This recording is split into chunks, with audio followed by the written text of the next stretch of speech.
There's a juicy rumor that Hideo Kojima and his studio Kojima Productions is working on a new game. Now, the last game that was announced at Sony's E3, they announced a partnership with Hideo Kojima for his new game and his new studio after Konami kicked him out.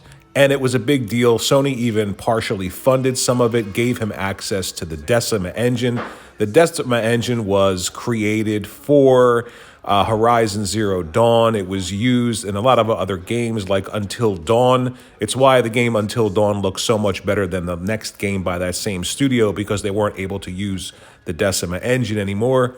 And the game Death Stranding released and didn't do very well. I don't think Sony was expecting it to do as poorly as it did. But one thing is for sure, it was completely unique. It was completely breathtaking. Graphically, it's one of the best games, again, that you can play on your console from last generation. Character models, environments, world effects, everything was just top notch. Top notch!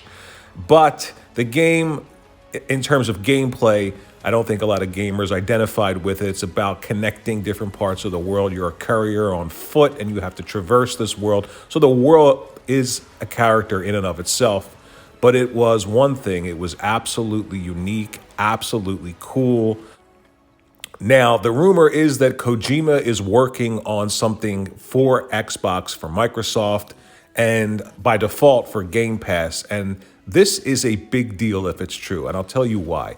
Because of the uniqueness of the games that Hideo Kojima creates. And Microsoft can absolutely use an influx of unique content. They've got everything from shooters to RPGs to action adventure, but something like this, something like Hideo Kojima and Kojima Productions does, would be incredible, especially if it releases into Game Pass.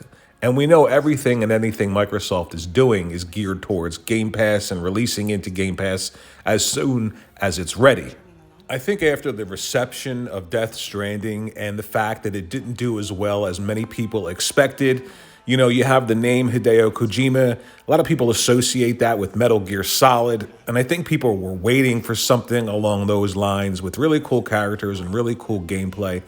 And this was something, you know, really far out there.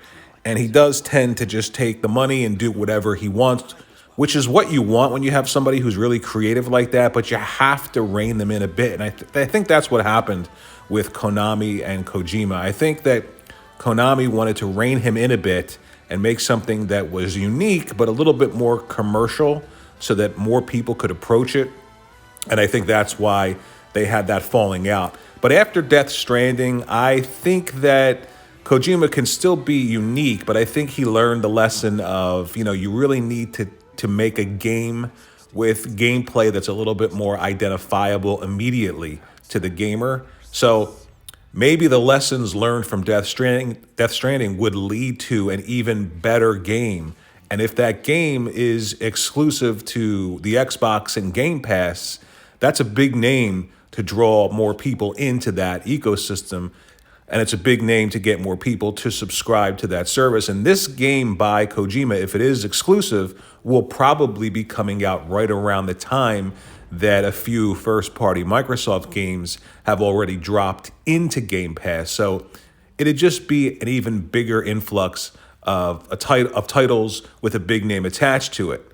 I also think that after Death Stranding, Sony is less willing to work with Kojima Productions based on the money that they put out and the reception of Death Stranding. So I think that this rumor has a good chance of being true. What do you think about this? Do you like Hideo Kojima's games? Did you like Death Stranding? Do you think it's a big deal if he partners with Xbox? I do. Like, subscribe. Thanks for watching.